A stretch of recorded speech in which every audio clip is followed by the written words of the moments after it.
Well, everybody, SLED has finally confirmed what we were all thinking was going on in the background, which is they are really investigating Becky Hill. They have two investigations going right now into this jury tampering. We're going to get into it. Also, Neil Gordon has finally spoken out regarding the plagiarism scandal, and he has a differing opinion than he had a couple of weeks ago. We're going to play that video from Court TV in a second. I'm Collier Landry. Let's get into it. Testimony continued today in the most notorious criminal trial in... When I was 12 years old, my testimony sent my father to prison for murdering my mother. I decided at an early age that our trauma should not be what defines us. It's what we choose to do with it that does. I'm here to share my unique perspective on true crime, mental health, society, and popular culture, albeit with a slight sense of humor. I'm Collier Landry, and welcome to my show.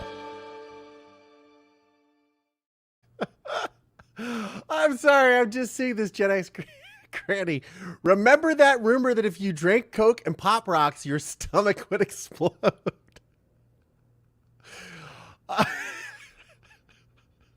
Yes, I do. The answer is yes, I do. I'm sorry. I don't know why I find that so funny. I just do. Oh, that's great. Welcome, everybody. I got a fun show. Obviously a fun show, right? In store for all of us today. A couple new Patreon patrons have just joined. I want to give a big shout out to you guys. Liz Glosson and Sherry Falls, welcome to Mover Nation. Mover Nation welcomes you. Thank you for joining the Patreon.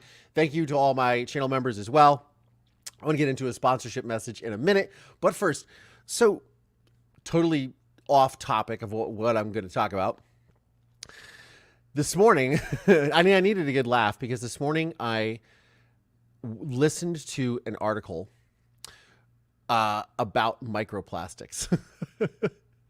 And you don't need to take anything away from this other than we're all doomed. We're all doomed. You can't breathe anymore. You can't drink. You most certainly can't drink the water. You can't eat any kind of food. We're all doomed. Microplastics and everything.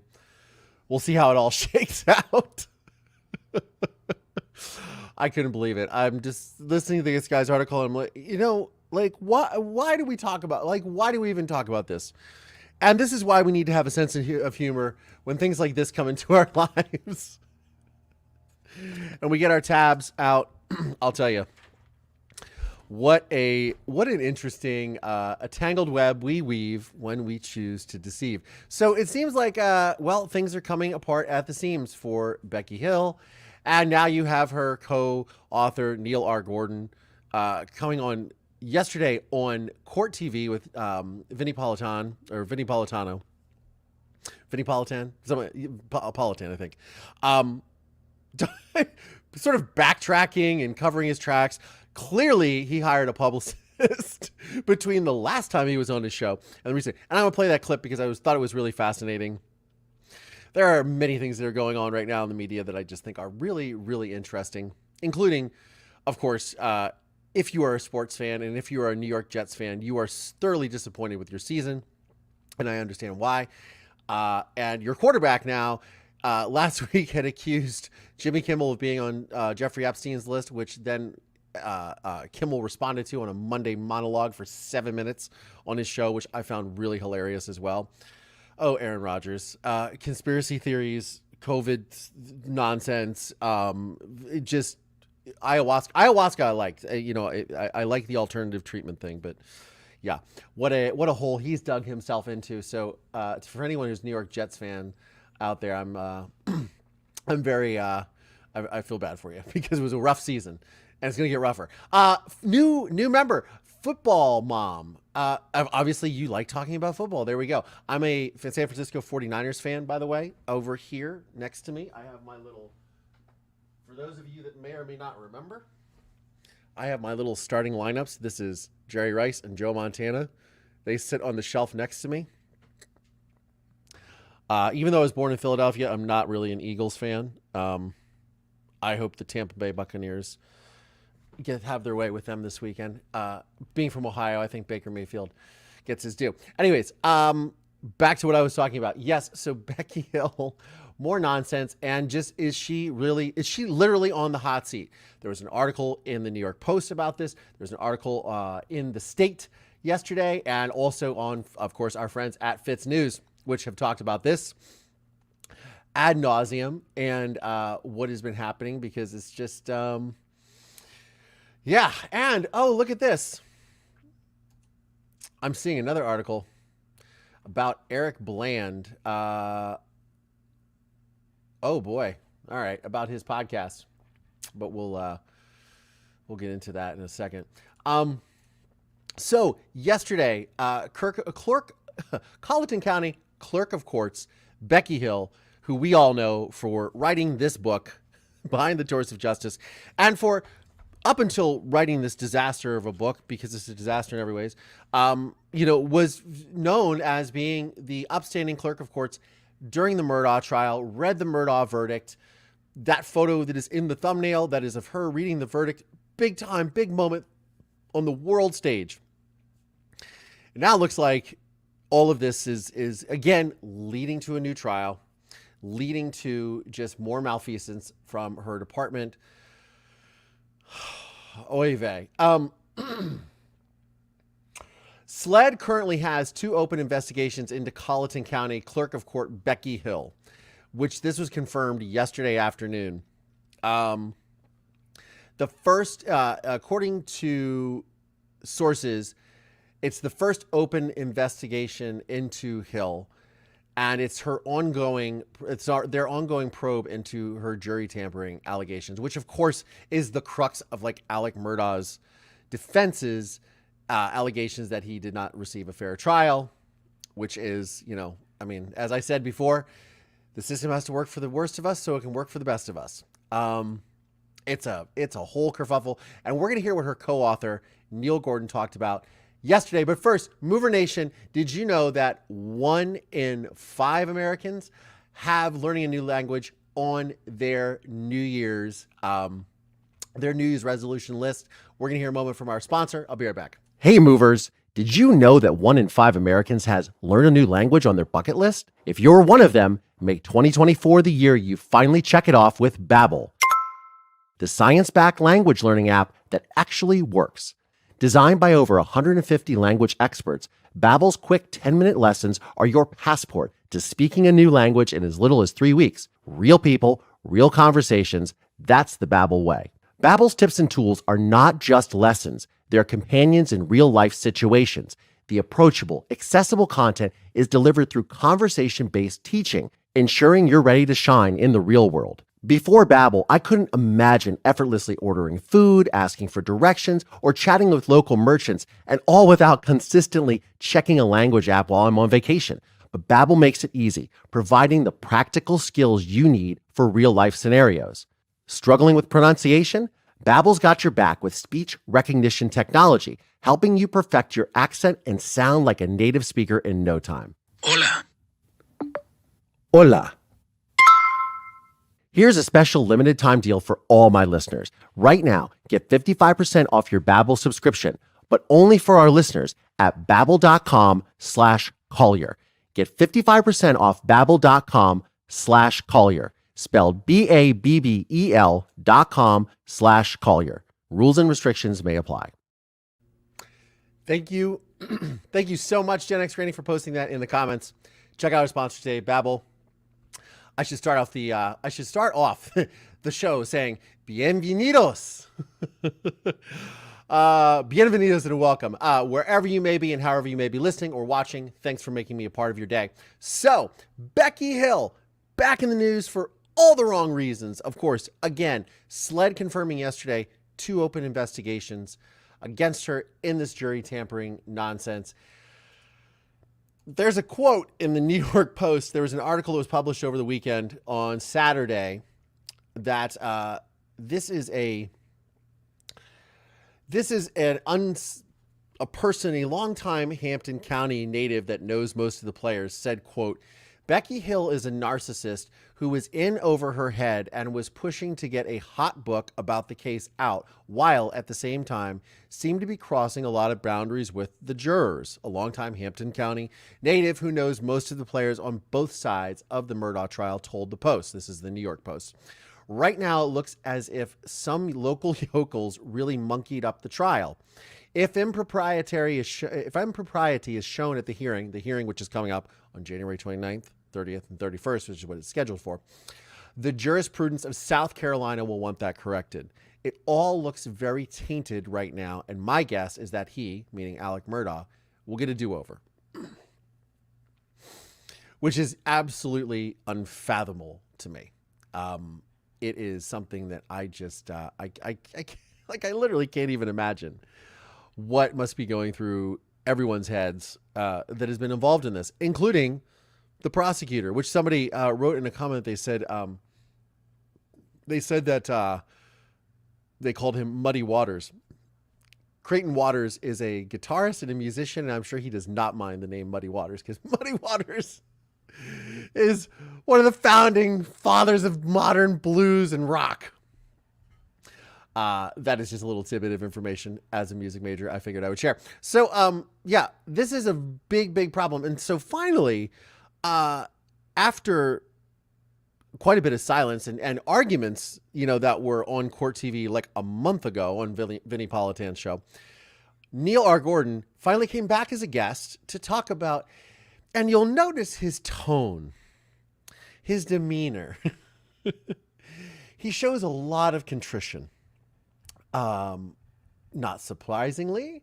So yes, the party is here. Absolutely. The party is here. Thank you so much, Rocky Renee S. Rocky Renee S. There we go. You finally made it to live. Welcome. Bienvenidos and welcome. Thank you all for being so hospitable, by the way, to all of our guests. Anyways, let's get into this fun little video, which is right here. All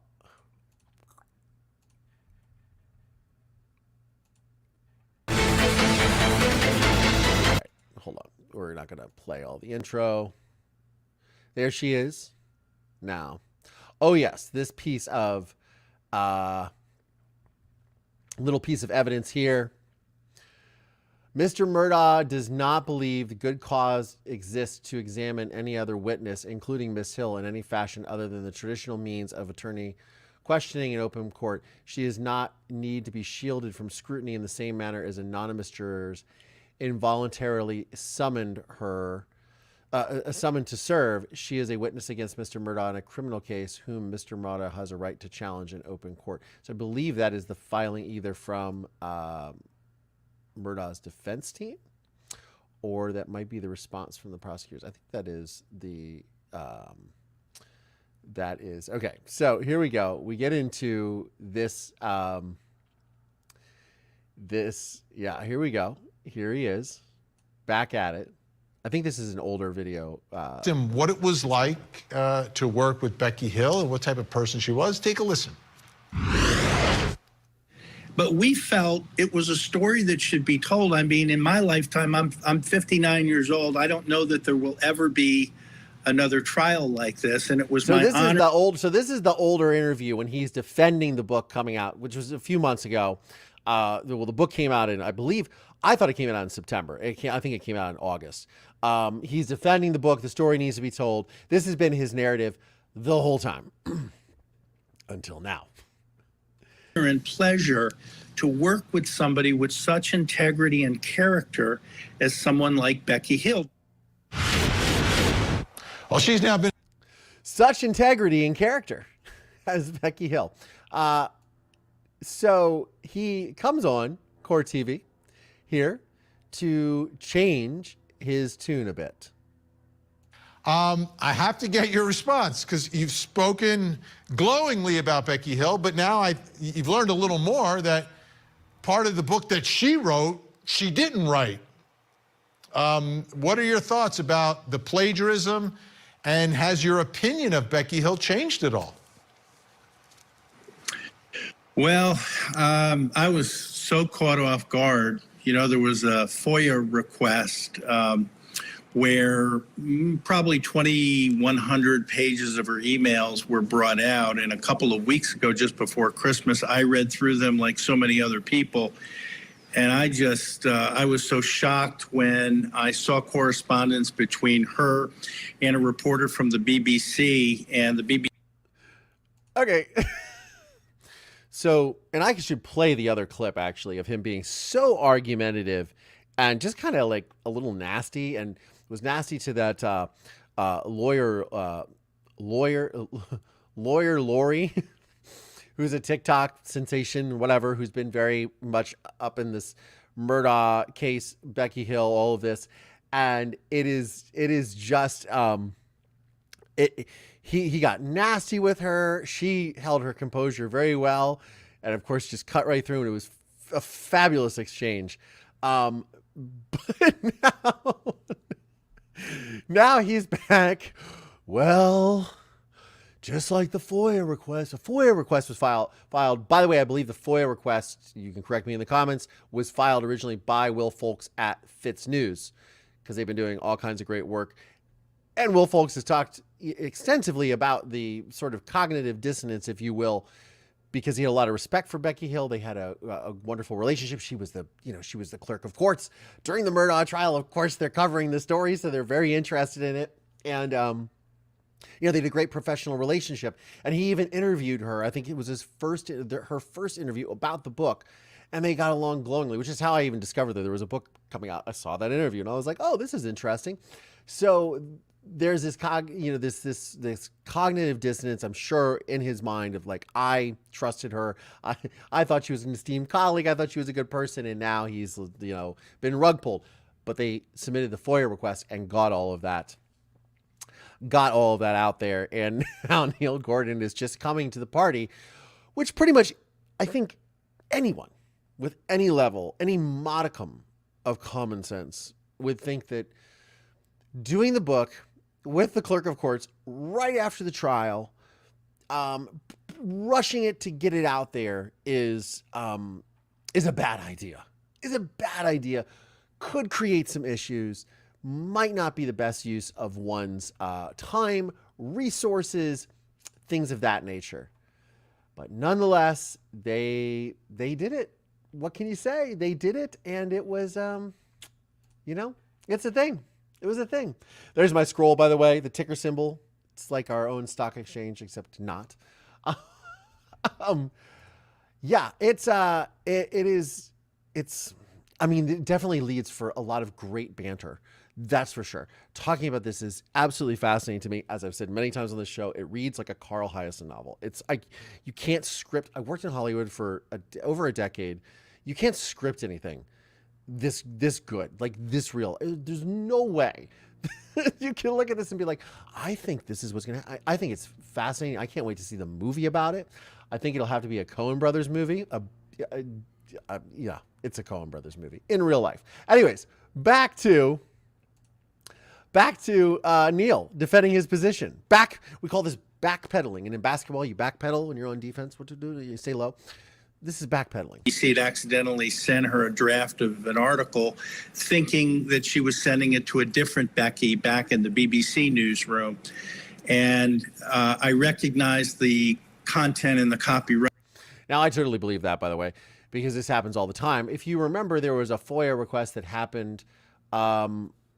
I want to say it was the Murdaugh jailhouse court records last year. There's a FOIA request, and there were some calls that were released that were between the attorney and the client, which were accidentally released. Like, look, you can't be on top of everything at every moment. I hope the BBC staffer doesn't get in trouble for accidentally sending the email to Becky Hill and it creating this whole thing. I find the BBC to be of utmost journalistic integrity.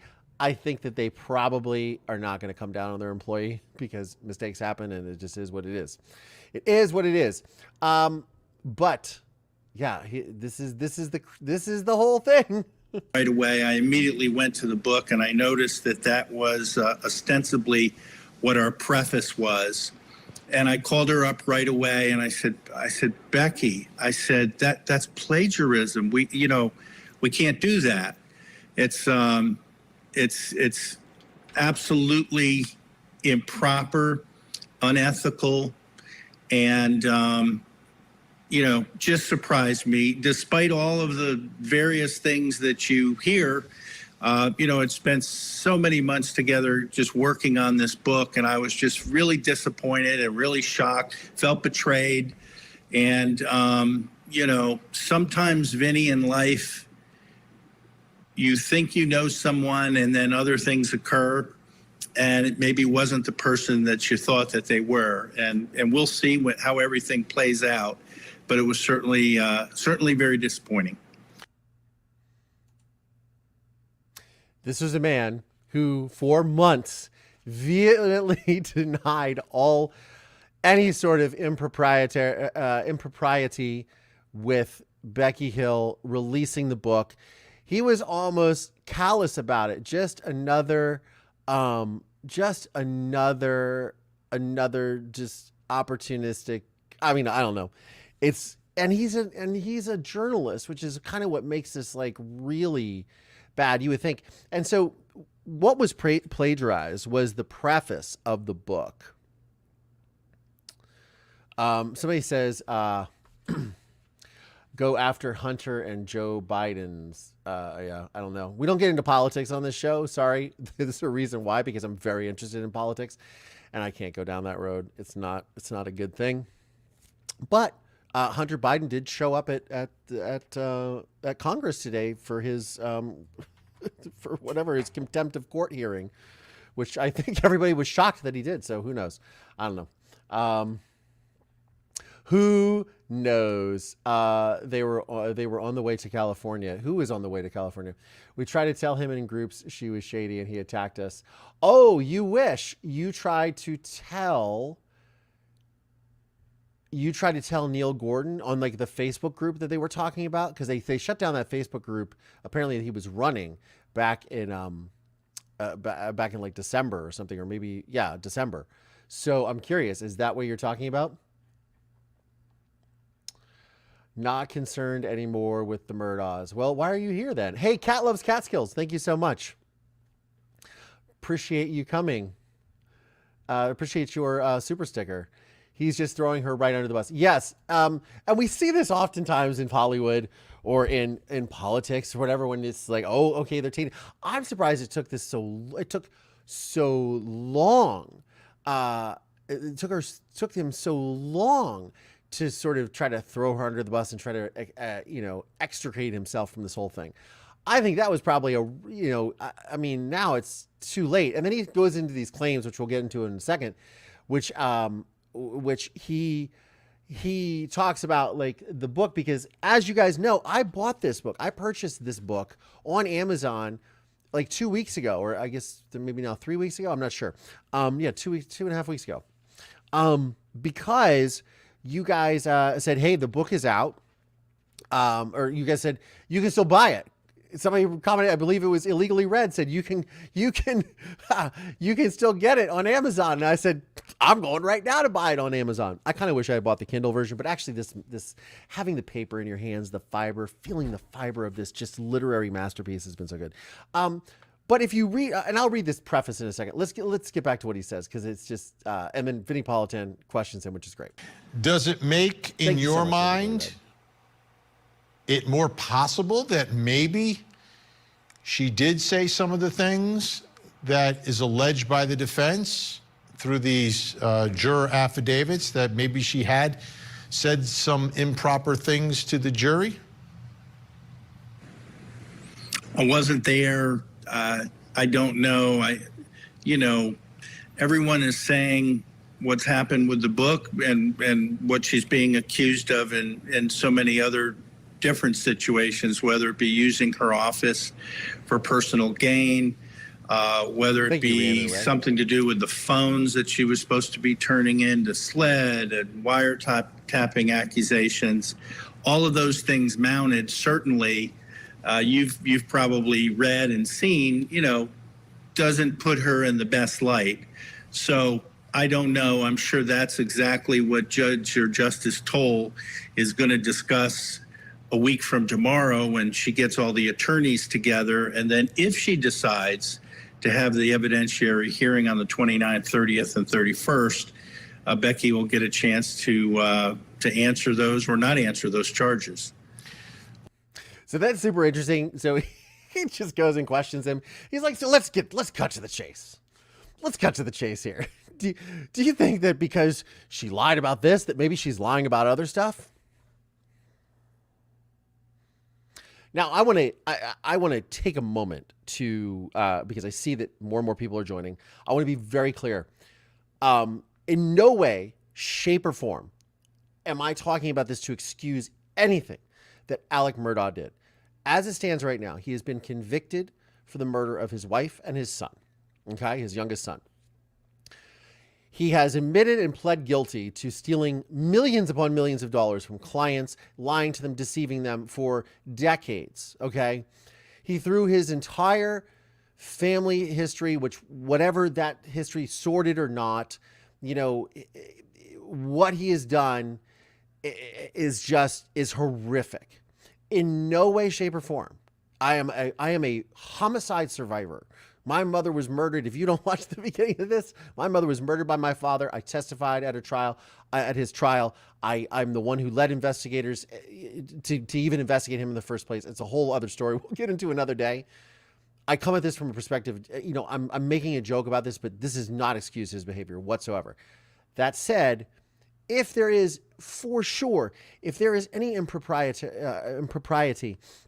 or any shenanigans going on, any sort of, even the notion that a jury could be tampered with in this type of situation, he deserves a fair trial. Because I've said it before, I say it again, the system works for the worst of us so it can work for the best of us.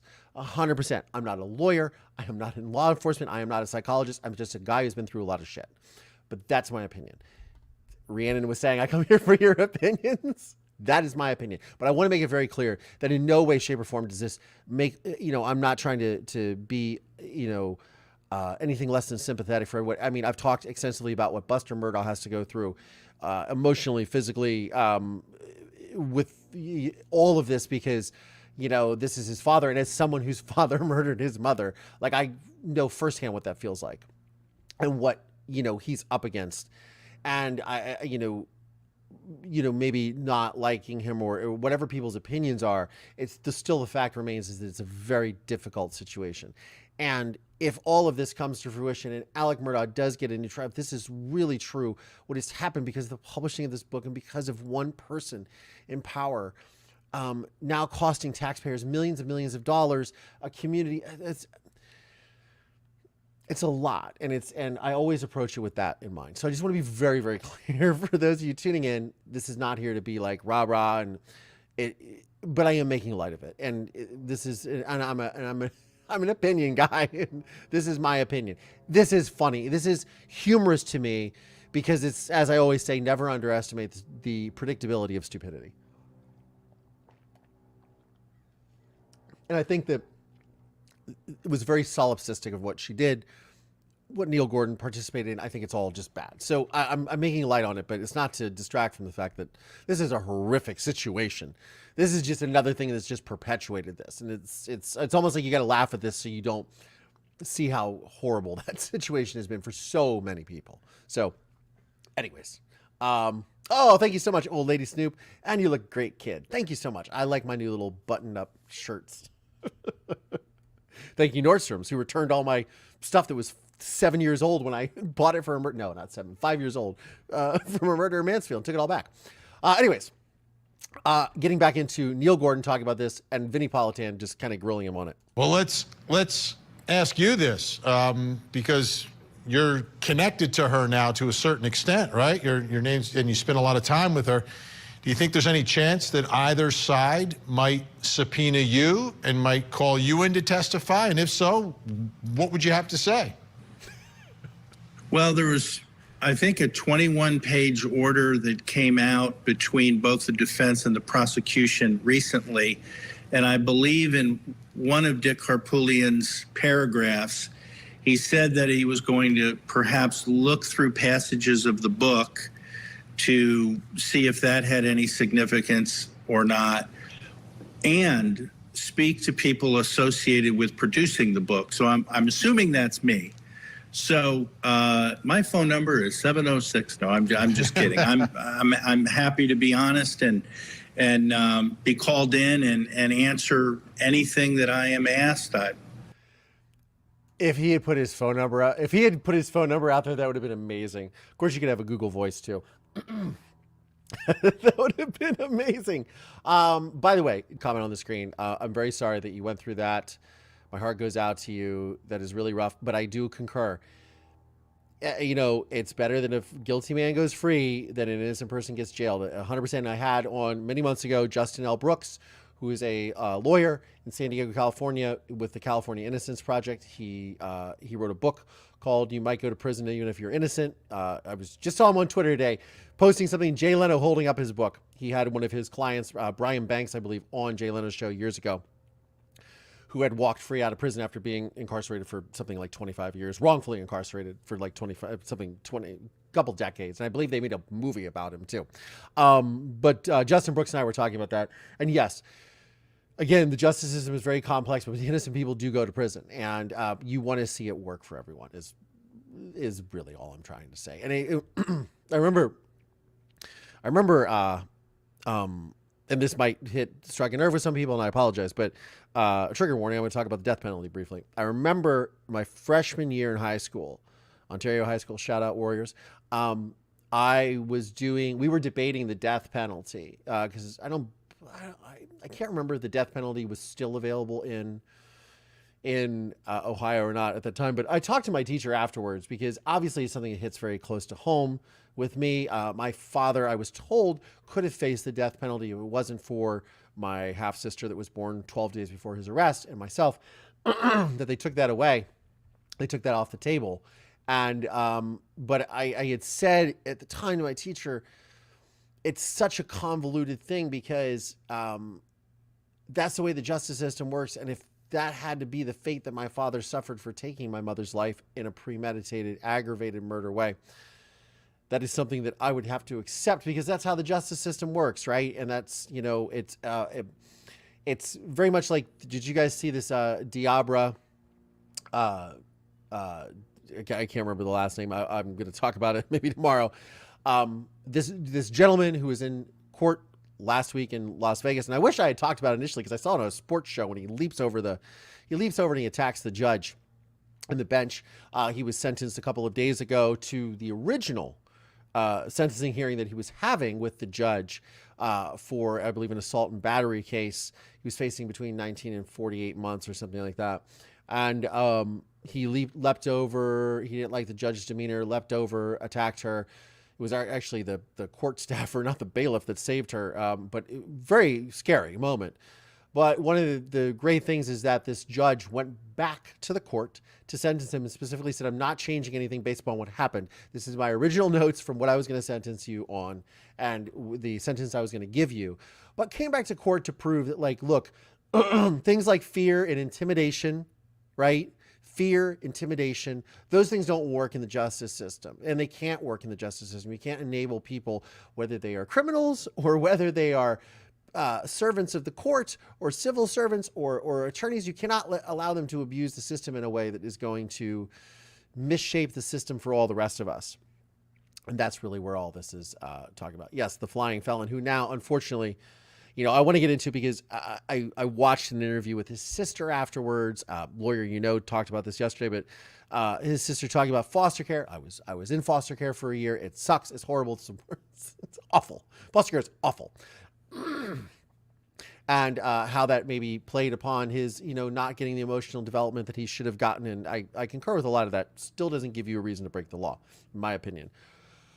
But I'll wait into that on another time. My point is you can't allow people to intimidate and misuse and abuse the laws just because they want to write books. They want to, you know, get lesser sentences, et cetera, et cetera. So back to Neil Gordon. You know, and have no problem with that whatsoever. Now, you're a journalist, right? I mean, this has been a big part of your life. Right? You've written things. You wrote this book.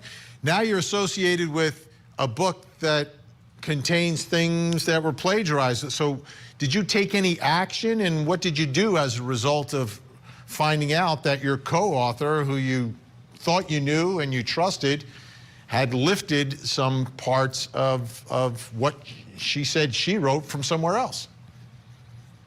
Well, I certainly, first of all, tried to give her the benefit of the doubt and asked exactly what happened. And once she acknowledged that under deadline pressure of trying to provide more content, she did go back through her email and she did lift the material and send it in. And once she acknowledged that, I immediately contacted my attorney. We had a conversation.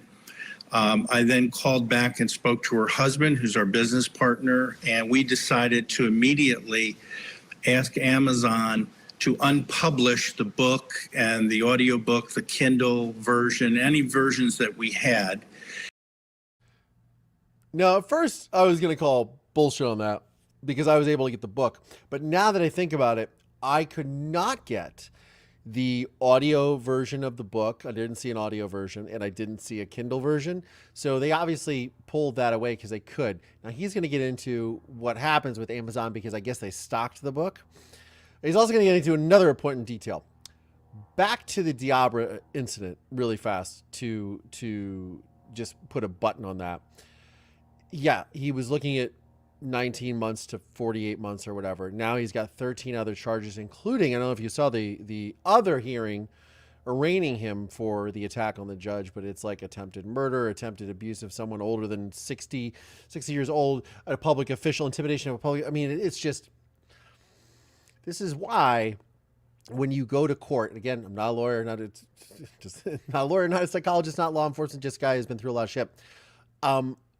This is why when you go to court, you see, 30 charges on someone because those charges get taken off. So they literally throw the book at you. So some of it sticks, right? You're throwing spaghetti against a wall, right? And you hope some of it sticks. And they usually throw all these charges against people, criminals, mobsters get RICO and wiretapping charges and all these things, tax evasion, stuff like that. Al Capone famously going to prison for tax evasion, because they couldn't get him on all the homicides that he was behind during Prohibition in Chicago, right?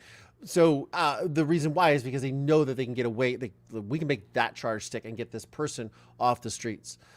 I'm hoping in the case of this gentleman that Diabra bet in or fed in, or I can't remember, that, one of the talks was that he could possibly get some mental health counseling in prison, that he might not be able to have access to on the streets. And as sad as that sounds, it's actually probably true. Actually, it's probably true. I hope he gets better. Anyways. Rehabilitation. And then in addition to that, we reached out to the writer of the article in the BBC and apologized and explained what happened. And then we reached out to our insurance carrier to put them on notice because we carry errors and omissions insurance coverage. Now, if you guys remember, I talked about errors and omissions insurance like a couple of months ago about this book, and I wonder if they had gotten E&O insurance. We call it E&O. We have to get the same thing in the film business. When you submit a project to Netflix, for example, you make a documentary, you most of the time you're not getting money from Netflix to do it.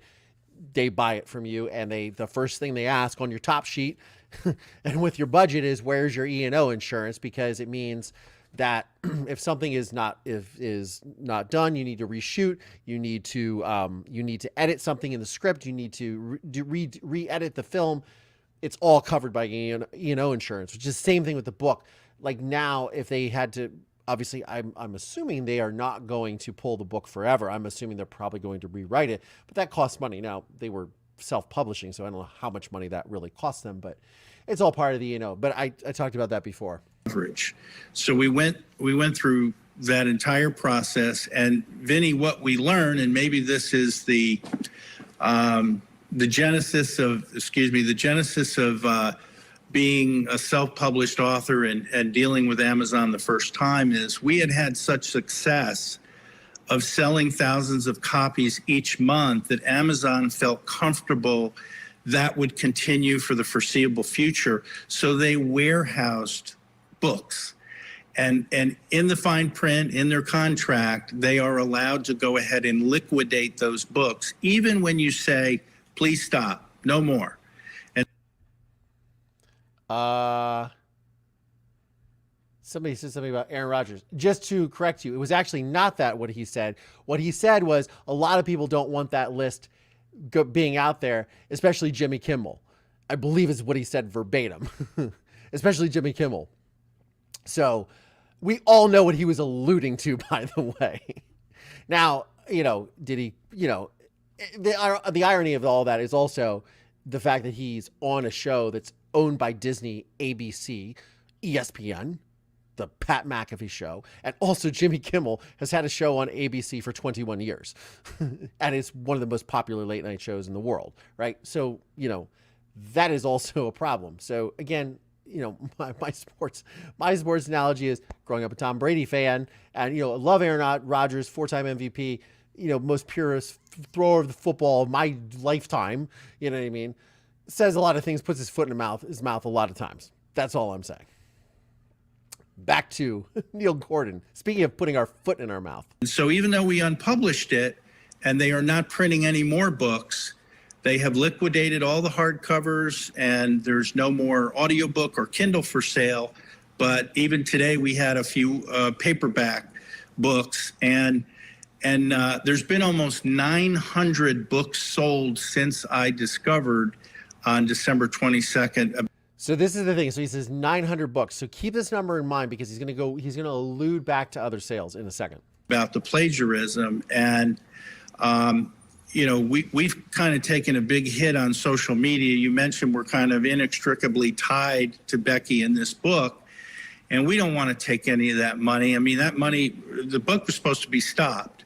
So we don't want to take any of that money. And, after expenses and, our proceeds, our net proceeds, our share of it is a few dollars a book.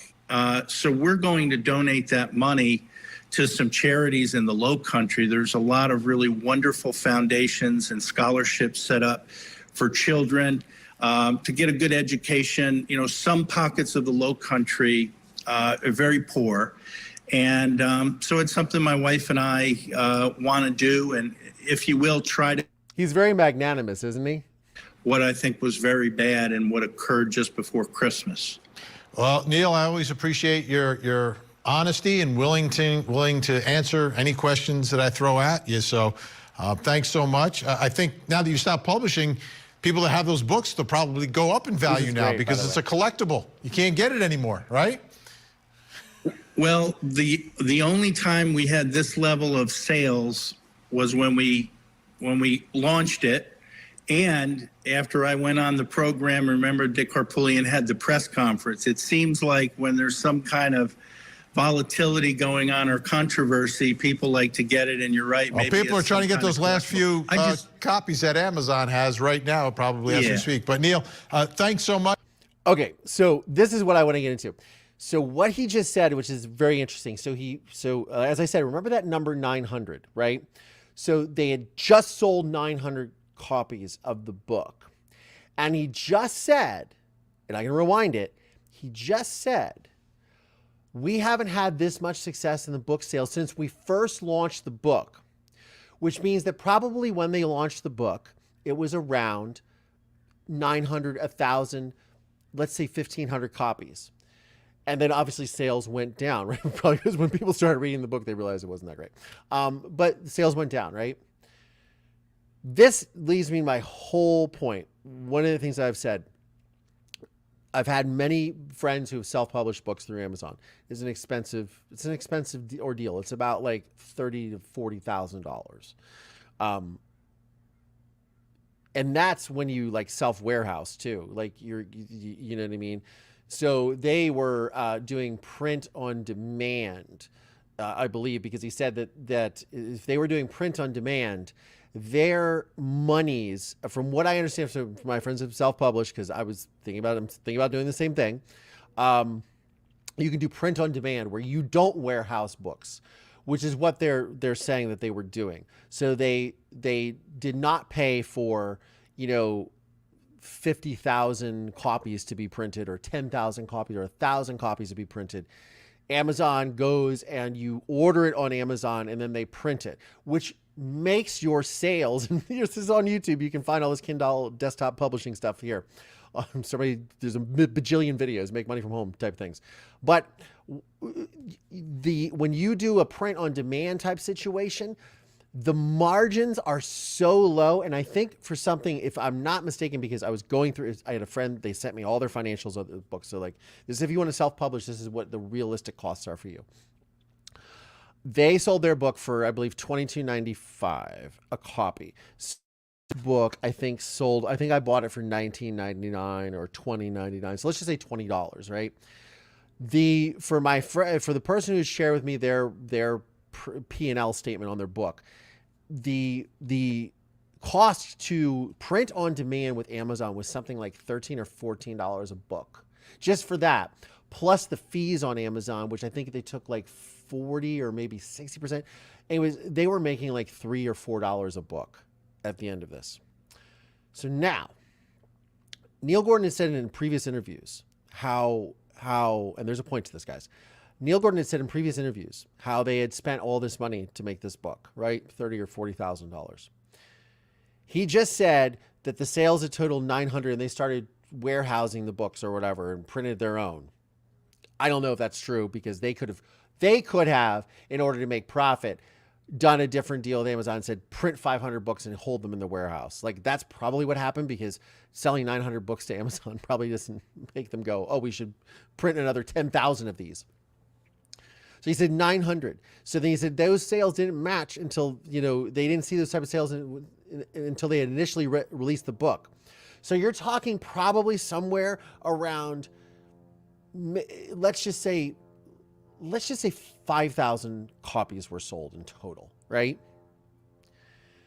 They maybe made, $4 to $8 a book, let's say. So that would be between 20 and 40,000, but it cost them 30 to 40 grand to put the whole thing together, let's say. This is my whole point in talking about this from months and months ago. You have just both, without question, severely altered the arc of your personal and professional lives. For what? To what end? I always say this. To what end do people do what they do? It's just like Murdaugh, right? You're looking at him going, he stole all this money. He's convicted of these murders. To what end did it serve you? You're always looking at this. I say the same thing with my father. To what end did that purpose serve you to take the life of my mother in a premeditated way? Like, why did you premeditate such a crime? For what reason? That, I think, it has to be something that we have to look at in these situations of, are you kidding me? Like, you made, what, a couple $1,000s? That's what you sold your soul for? And now you're looking at a potential retrial of Alex Murdaugh, which is going to cost millions of dollars, most likely. The shitstorm that you're now in, the legal fees that are probably going to come out of this. I speak a lot of times, I've done a TED Talk. I have spoke around the world. I've traveled around with my film, A Murder in Mansfield. It's available below if you want to check it out. Also available on Discovery Plus, I believe, and maybe even Max nowadays since they've all merged. It was on Hulu too. Especially like about a year ago, I spoke to a group of young people at the Fashion Institute of Design and Merchandising here in Los Angeles.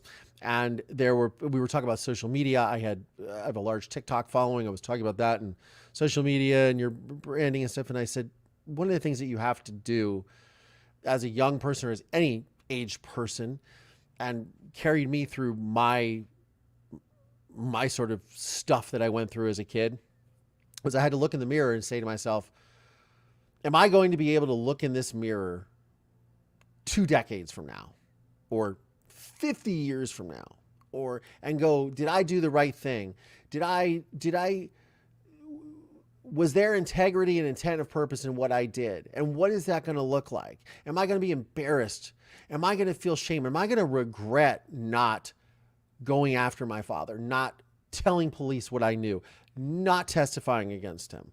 You know, because obviously that took a lot of, chutzpah and whatever, yay me. But in all seriousness, there are these moments in life when you have to go, like, say to yourself, is what I'm doing, to what end am I doing what I'm doing?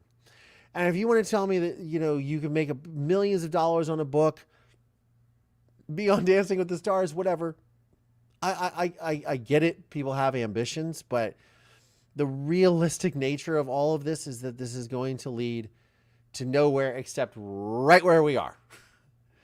And I'm sure, Neil Gordon had said in that interview that he was like, we are now, per social media, now permanently attached to Becky Hill. Well, dude, you've said in interviews past that you literally are the one that ran the Facebook page for all of this. Like, of course you're connected with her. People just don't think. Never underestimate the predictability of stupidity, as I like to say. But that's the thing. There is just, you don't run this. Oh, yes. Thank you so much, Illegally Read. You can also watch the movie if you sign up for Patreon. Yes, you can.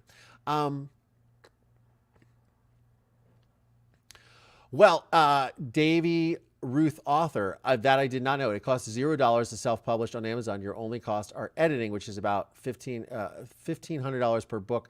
A cover, this one was cheap. Formatting, $300, and advertising. Their profits will be interesting.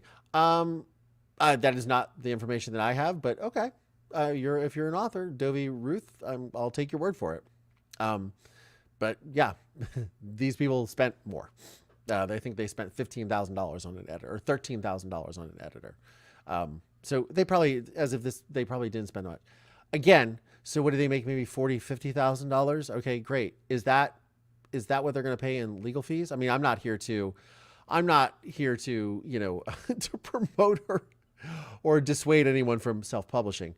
But merely what I'm saying is, I think that this is, when you think about the actual real costs here, like, what is the true cost? What is the real cost of what you're doing? And why? That's just, egg on your face, I suppose. Sometimes we don't understand why people do certain things. Starting with a t-shirt with your favorite statement. Yes, I do, Mary Alice Haas. Yes, I do. Yes, I do. I should do that tonight. Sometimes we don't understand why people do certain things, but perhaps we're not supposed to because our mind doesn't think that way. Maybe that's a blessing. I would also say, back to the person that wrote about the self-publishing too. Sure, it's very inexpensive too, but a lot of people also have to hire people to do that as well. So that's an expense to put the book online on Amazon. You could do it for free. It might take longer. A lot of people pay someone else to do that too. Just saying. Again, I don't think it's necessarily a worthwhile expense. Prefer V-neck women's t-shirts. That's good to know. That's good to know. Yes, Debbie Richmond, I would like to think that. Collier, you have morals and integrity. None of these people have no morals. They are greedy and selfish. Yes, I would think that, it's a very solipsistic way of behaving. When you ask to what and did that serve you, the answer is that person's value system. If it means more than money in their pockets, then money is one of their usual primary values, which is sad. Yeah, absolutely.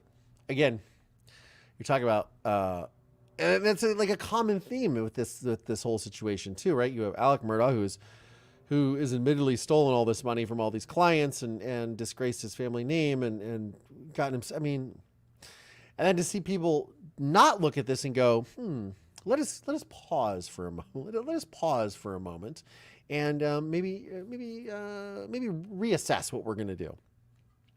I don't think, for the record, I don't think there's anything wrong with her writing a book. I question the timing of it and the rush to get it out in the public and the manner in which she went about it. I don't care if she wrote a book. She wrote a book 2 years from now, I wouldn't care. And she could have. That's the thing. there would have been a lot more interest. She could have taken her time and written a better book, and it would have been a lot more thorough. And she is the person who delivered the verdict. No one's ever going to take that away from her. That's the problem is, the competition. She had no competition. She's the only person that had anything to do with this. And yeah, other people would have bought Murdaugh books and that would be like somebody else writing about my mother's murder. Yeah, I'm sure it'll sell a book, but you get my perspective. That's what you're paying for. You're not paying to hear the story. You're paying to hear this, this person's story, their views, their opinions, right? Same thing. I would have read the book, I bought the book, right? That's the thing. It's the rush, and it's the very solipsistic way in which they went about it, which I think is just is the worst part of it, because now it's just created absolute chaos, and it's just now, it's going to continue to perpetuate. It's going to continue to perpetuate, which is just. I'm not new here, just a new commenter, but my prediction is Neil will sue Becky. I'm sure he will sue Becky.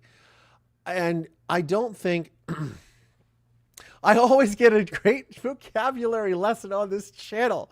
I always, thank you so much, Debbie Richmond. I love that. I love talking about, I remember you from your dad's court case. I lived in Ashland, Ohio. We all follow the tragedy. We all follow the trial. Very awful and tragic. Well, thank you. But anyways, yeah, I would agree. Wrestlers, Mom. Did you guys see Wrestlers, the documentary? I talked about it a while ago. I'm trying to interview that director because I think it's fascinating. You guys ought to see it. Ohio Valley Wrestling. Really, really, really cool. Fantastically, like so well done. Anyways, Wrestler just made me think of that. Yes, I think he'll sue. I think he'll also sue her just to protect himself, to sort of bifurcate himself from all this. I mean, I don't even know how that even happens at this point, because, what do you do? Like, how do you separate yourself from that? I don't think that really works. New segment idea, math and vocab lessons with Professor C. I love that idea. I actually... Excuse my misuse of the language, voice texting after a busy day at work. Yeah, I love that, Kat. I am also the wonk, and when I was back in Mansfield, I was showing someone at our meet and greet where I literally save notes for vocabulary that I hear, and because I'm just that nerdy, guys. I'm just absolutely that big of a nerd. That literally saves. Here's a word and goes, oh, I love this. I love this. What was the word of the day that I had earlier? I can't. Let me see. Oh, yes. Pusillanimous, which means cowardly. Pusillanimous. That was a word I learned earlier today. Very interesting. Anyways, the hour is almost up. I want to thank all of you for tuning in. I want to say a big shout out to my channel members, my Patreon supporters. Again, we had 2 new patrons join. We had 2 new patrons join this last week. Thank you so much to Liz Glosson and Sherry Falls. Thank you so much to all of our super sticker and chatters. And Football Mom, welcome to the channel. And channel members, Mover Nation welcomes you. Cat Loves Catskills and Illegally Red, thank you so much for your super stickers as well. And this is great. Thank you all so much for tuning in. And, I'm just grateful you all are here and you're listening to me and you find me fascinating, or at least you learn enough vocabulary from me that makes me, that's like, my mother would be very proud of that comment. She would be very proud of that. That people, that my vocabulary is engaging and thought-provoking. I like that. Anyways, guys, Mover Nation, thank you so much.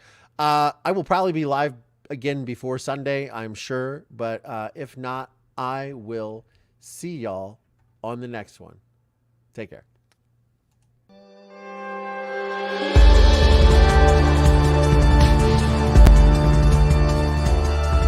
This podcast is made possible by support from listeners just like you.